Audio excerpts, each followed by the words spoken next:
A minha palestra vai ser focada numa visão geral, então a gente vai falar de alguns pontos específicos de segurança e escalabilidade na nuvem AWS, mas eu quero dar uma ideia também geral de como a Amazon vê a computação em nuvem, como a Amazon trata o tema de inovação e como os serviços são relacionados, como vocês conseguem, na realidade, utilizar a gama de serviços que nós temos na nuvem para proporcionar para implementar as soluções que vocês imaginam.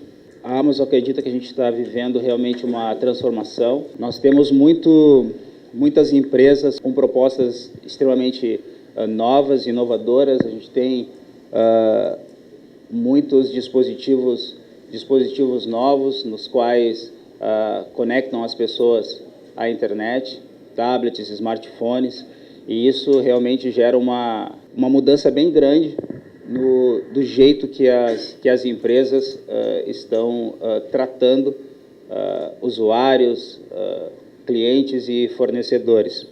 A nuvem AWS, ela tem uma característica, eu estava conversando antes aqui da palestra, de que esse slide eu acho bastante interessante, porque ele fala que a real inovação, realmente a força de transformação que existe é quando uma tecnologia, uma solução proporciona a outras pessoas ou a outras empresas inovarem também.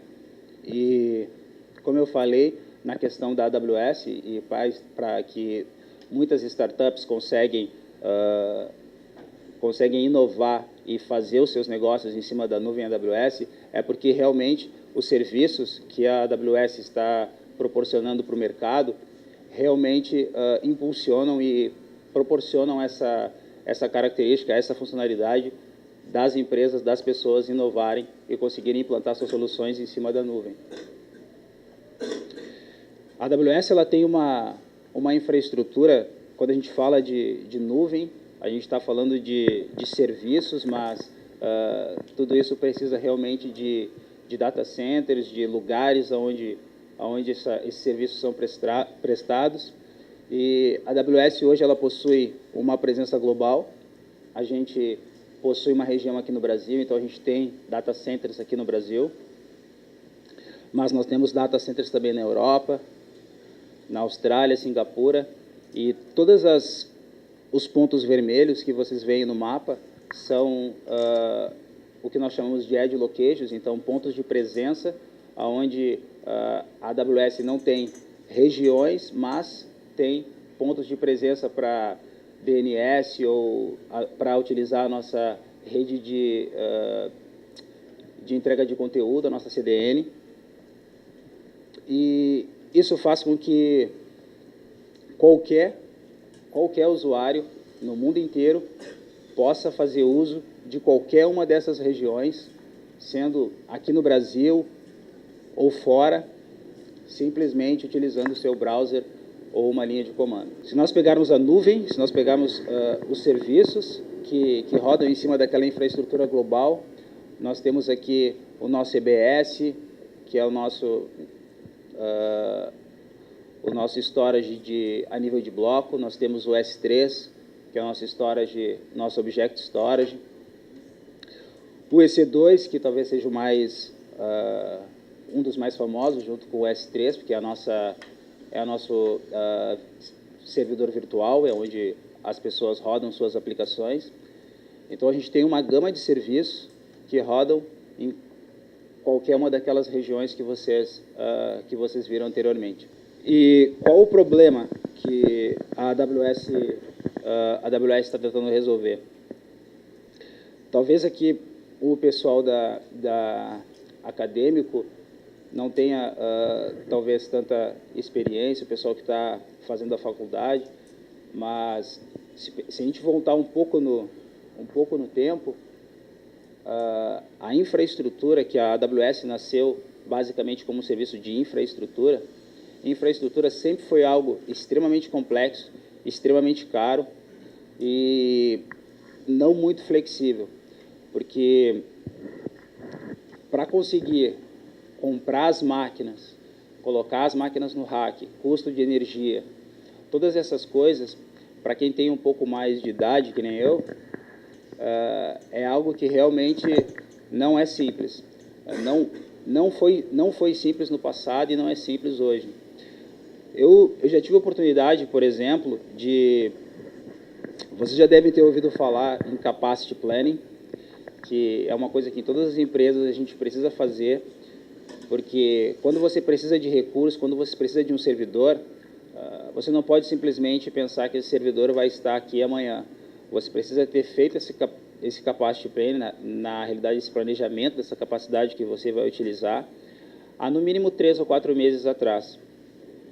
E fora o fato de que você realmente precisa ter feito isso de uma maneira extremamente acertada, esse não é só esse o problema, porque eu já vi situações em que as empresas, depois de muito tempo trabalhando para fazer um planejamento de capacidade, chegou no dia de poder utilizar, de ter que utilizar aquelas máquinas e não conseguir colocar as máquinas no ar porque não tinha energia no data center.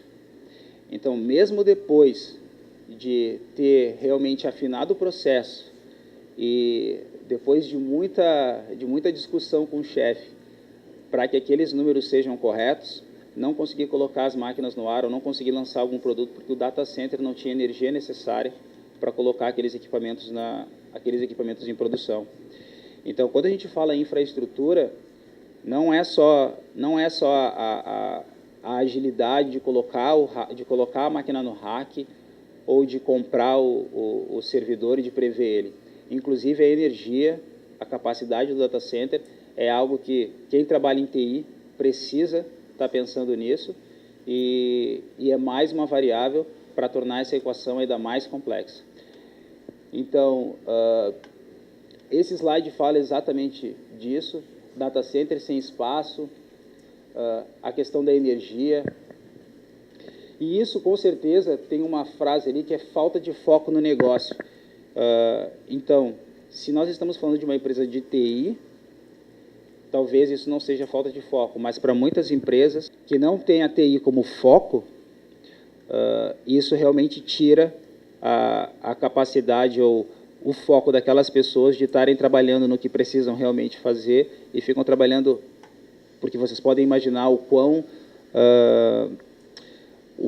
a demanda de tempo e trabalho que é tratar desses pontos que eu acabei de falar para vocês. Então, esse é essa é a complexidade que a Amazon hoje tira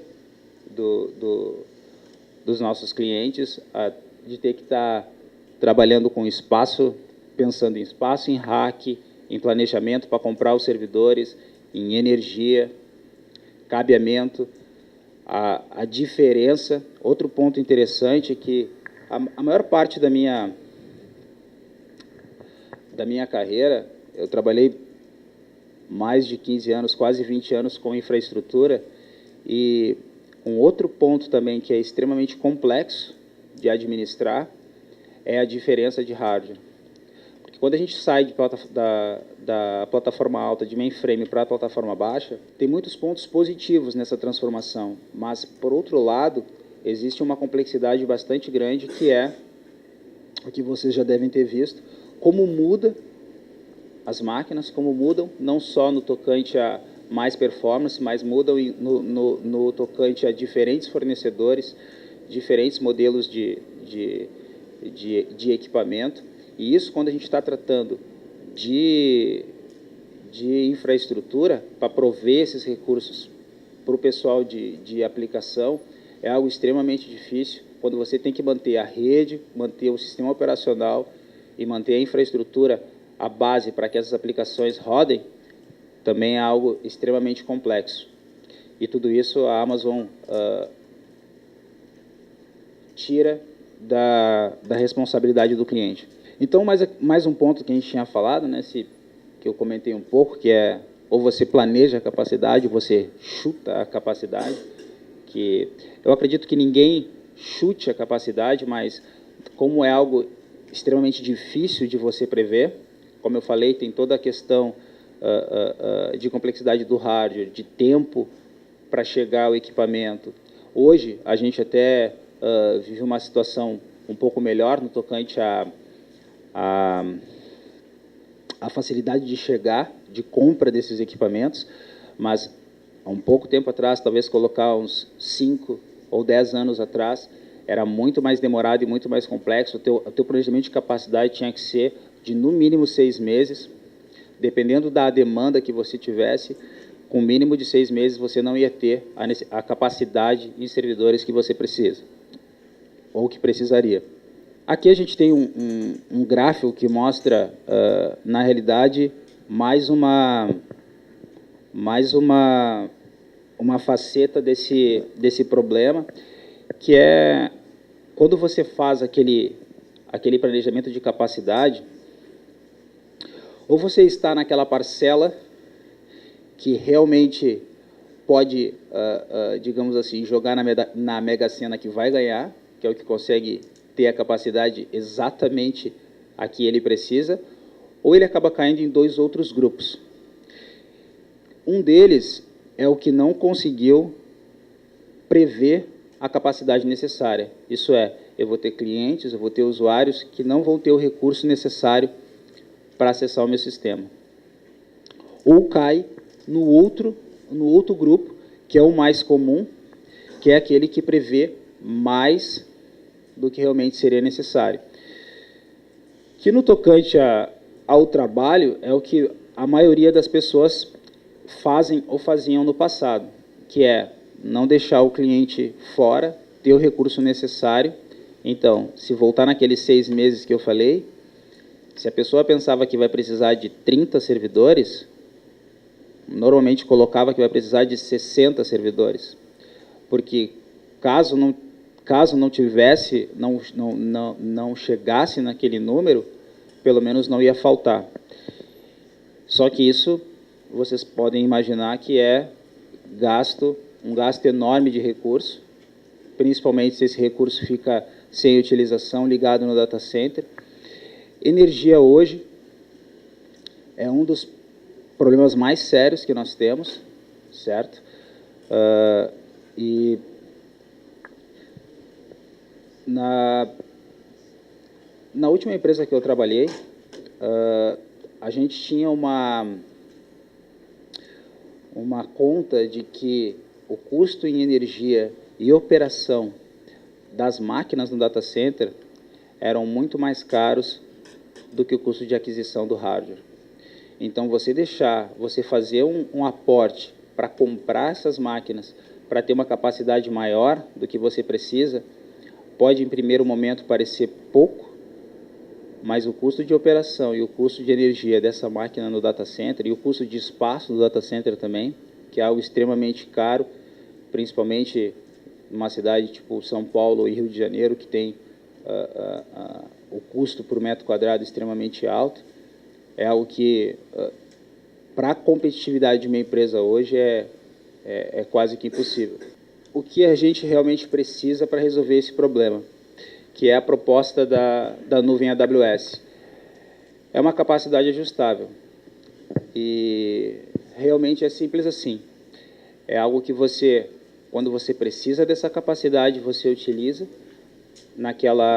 aquele segundo ou terceiro slide que eu mostrei para vocês, todas as regiões, todos os data centers que a AWS tem ao redor do mundo.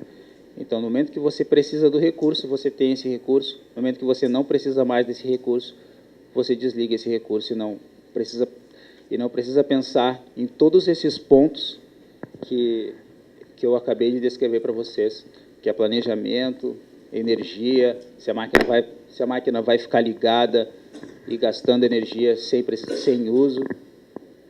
É simplesmente isso. É como se fosse um equalizador no qual você, quando você quer recurso em qualquer lugar, também isso é algo importante. Hoje, nós estamos aqui no Rio de Janeiro, se nós abrimos o laptop, nós conseguimos criar uma máquina aqui no Brasil, ou a gente consegue criar uma máquina em Singapura. Esse é outro ponto importante, porque muitas empresas, de novo, com o modelo tradicional, se nós trabalhássemos numa empresa e fizéssemos uma capacidade, um planejamento de capacidade para empresas que têm diferentes data centers ou presenças no mundo, você ainda tinha que ter mais essa variável, pensar, eu preciso dessa capacidade aqui ou eu preciso dessa capacidade em outro lugar? E caso essa capacidade não tenha sido pensada corretamente, não é simples de você pegar uma máquina daqui e mandar para Singapura. Então, essa é uma analogia bastante utilizada na nuvem AWS, que é trazer para os usuários, trazer para as empresas o que a gente tem hoje para a energia, que é uma coisa que a gente, desde pequeno, nasceu e viu, cresceu vendo o interruptor, que é só você chegar lá e apertar e a luz acende, você desliga. E se nós pegarmos a história, isso não foi sempre assim. Energia já foi algo extremamente complexo e muitas empresas tinham que pensar em aonde construir as suas fábricas em virtude da energia. E hoje a gente simplesmente vai ali, aperta o interruptor, utiliza o tempo que a gente precisar e paga, o mais importante, só pelo que a gente utiliza. Então, ninguém deixa as luzes acesas de todas as peças da casa, de todos os quartos, pensando que quando eu for para lá vai estar aceso. Talvez alguém até faça isso, mas na realidade a tecnologia está ali para que quando a gente precise, a gente vai lá e acende, quando a gente sai do aposento, a gente apaga. Então, o que a nuvem da AWS proporciona é exatamente isso. Esses quatro pilares que são a computação sob demanda. Então, quando você precisa do recurso, você tem aquele recurso sem precisar, na realidade, estar fazendo um planejamento de capacidade extremamente complexo. Self-services, qualquer um, de novo, pode utilizar o recurso e iniciar serviços, seja servidores virtuais ou S3, o nosso Object Storage, ou inclusive um cluster para fazer mineração de dados automaticamente pelo seu laptop. Paga pelo uso. Quando você está com aquele cluster com 1000 máquinas rodando, você está pagando pelas horas daqueles equipamentos. Quando você desliga, você para de pagar. Outro ponto importante, muitas empresas precisam trabalhar com clusters, mas precisam fazer isso durante um período extremamente limitado. Talvez durante um dia, talvez durante uma semana. Mas se ela comprou 1000 máquinas para poder ter isso no data center e utilizar por aquela semana, o resto do tempo aquelas máquinas vão ficar lá sem uso. E automatizado. Então, uma das coisas que vocês podem ouvir ou vão ouvir bastante é que a nuvem AWS são todos web services. Então, nós temos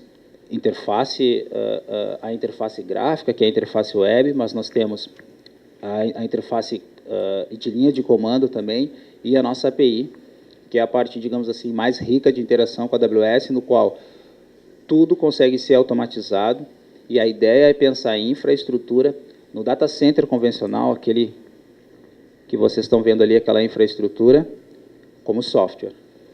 Simplesmente uma aplicação. E aqui a gente consegue ver a diferença daquele primeiro gráfico no qual eu mostrei para vocês dos dois grupos, na realidade dos 3 grupos. O primeiro, aquele que realmente acerta no planejamento, que é o cara que pode jogar na Mega Sena, e os outros dois que caem no over ou no under provisioning, que na realidade planeja ou a mais ou a menos. Então, você tem ou capacidade a mais, na linha azul, que é o hardware tradicional, ou você tem capacidade a mais ou você tem capacidade a menos do que a sua demanda. E com a nuvem AWS, você consegue estar exatamente com a capacidade que você precisa, sem precisar fazer muitos cálculos ou uma pré-alocação de recurso. Quando você precisa daquele recurso, você utiliza os serviços da AWS para escalar o seu ambiente. Quando você não precisa, você desliga o recurso adicional. Então, você não consegue ficar exatamente em cima da linha, mas muito próxima dela e com o gasto realmente exatamente o que você precisa, muito próximo do que você precisa. Aqui nós temos três tipos de instância que ajudam a fazer e na realidade até a tirar mais desses pontos que eu coloquei para vocês. A primeira são as instâncias on demand, que são as mais tradicionais, digamos assim, que é aquelas que você paga pelo uso. Quando você inicia essas instâncias, você paga, quando você desliga, você não paga. Mas nós temos também instâncias reservadas, que, como está ali, tem desconto de até 70%. E o que são essas instâncias? Muitas empresas, pelo modelo tradicional que estão acostumadas a trabalhar, têm alguns aportes que são em períodos determinados durante o ano.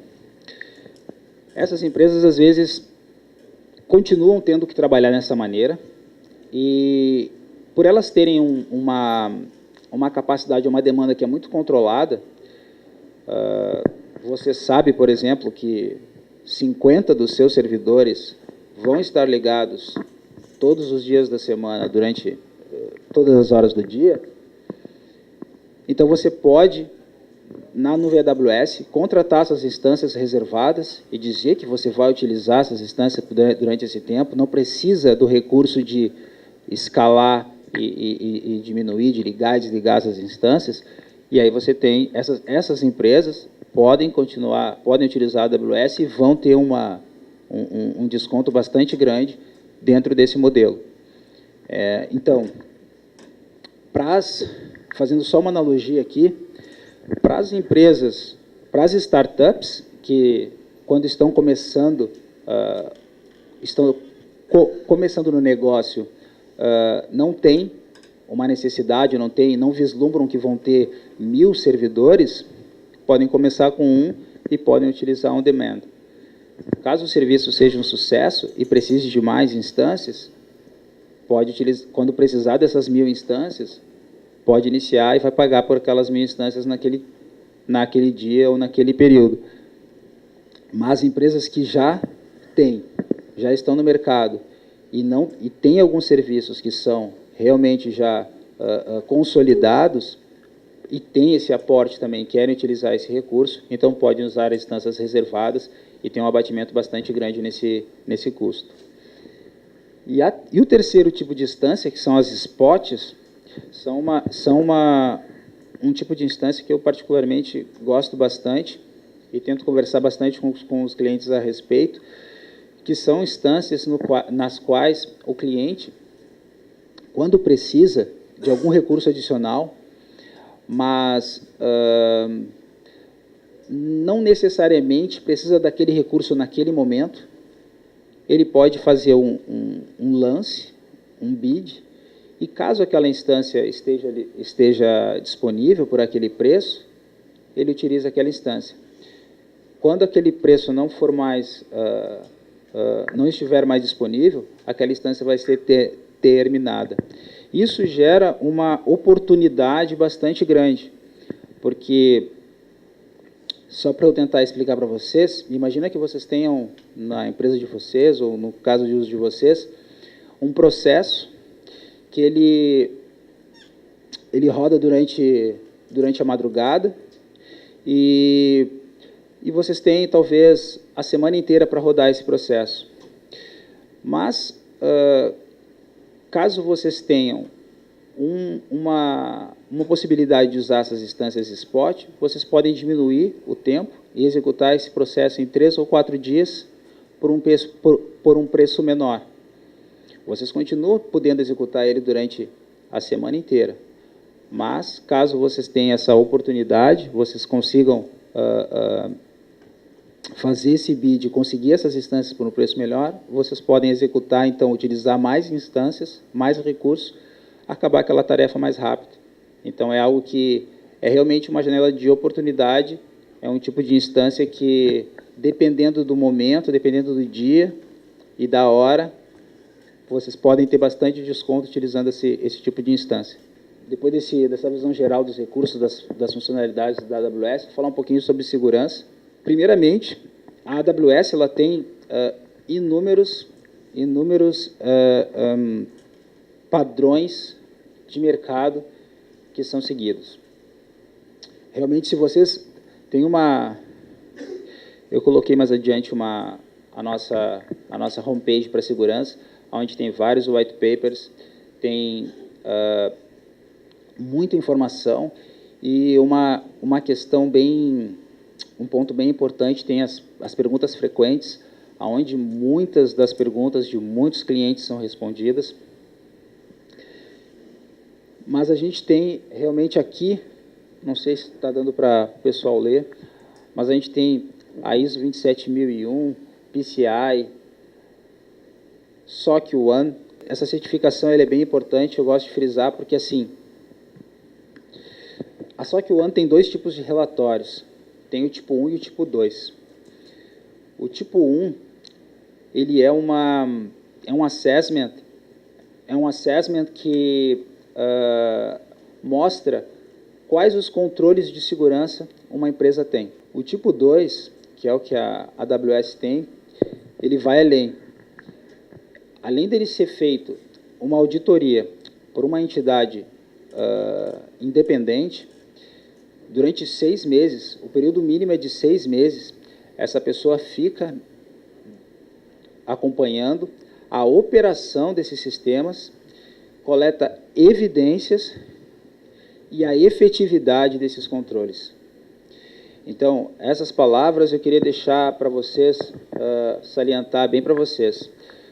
Tem um período no qual é auditado e no qual a operação e a efetividade desses controles são evidenciados. Então, isso já proporciona para os clientes, proporciona para quem está utilizando a nuvem, a garantia de que realmente todos os controles que nós temos da infraestrutura, da parte, digamos assim, do concreto até o hypervisor, que é a responsabilidade, a gente vai conversar um pouco mais sobre isso um pouquinho mais para frente, da AWS, está realmente evidenciado e auditado. Mas a gente tem ainda inúmeros outros, alguns deles são mais relativos às legislações dos Estados Unidos, mas muitos deles são utilizados globalmente e todos esses que são globais nós possuímos aqui. Modelo de responsabilidade compartilhada. Aqui eu peço desculpa que esse slide não está traduzido. Isso é um ponto importante também, essa mensagem eu queria deixar para vocês. A AWS ela tem um modelo de segurança que ela é compartilhada. Como eu falei anteriormente, do concreto até o hypervisor, até o host, que é onde a AWS administra, a responsabilidade é da AWS e é onde a gente tem todos aqueles padrões de segurança que eu mostrei para vocês. Onde é que o cliente entra com a responsabilidade? No sistema operacional, nos patches de segurança daquele sistema operacional, na política de senha, do acesso aos usuários. Então, tudo que é dentro da instância do servidor do cliente, que a AWS não tem acesso, essa parte é responsabilidade do cliente. As regras de Firewall, outra coisa importante, por padrão, por default, é tudo negado para acesso externo às máquinas dos clientes. O cliente precisa liberar essas regras de Firewall. Então, essas regras que são nossos security groups, essas regras são responsabilidade do cliente. Então, a gente tem uma gama de fornecedores que são bastante conhecidos no mercado, que trabalham, que têm soluções na nuvem. Isso também é importante. Nuvem privada não precisa ser dentro de casa. A gente tem o que a gente chama de VPC, que é o Virtual Private Cloud, que é uma seção da AWS que a gente tem, que é isolada para o cliente. Então, lá o cliente consegue ter diferentes subnets, consegue ter uma conexão direta com... Nós temos um outro serviço que é o Direct Connect, que proporciona uma conexão direta com o data center do cliente. Então, com essa conexão, não é necessário nem acessar via uma rede pública, via a internet, por exemplo, para poder conectar a VPC com o data center do cliente. Ficaria virtualmente como se fosse um data center só. E isso é um caso que eu gostaria de deixar aqui, porque mostra um pouco de tudo que eu falei.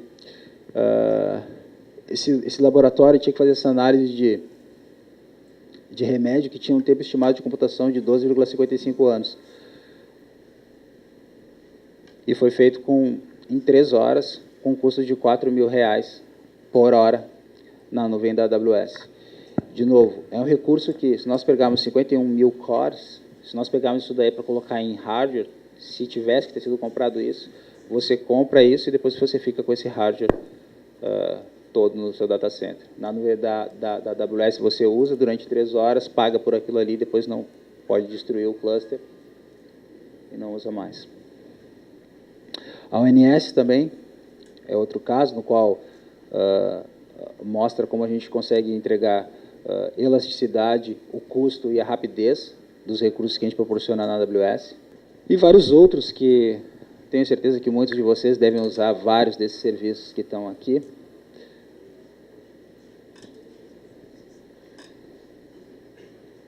São inúmeras realmente as empresas que estão utilizando.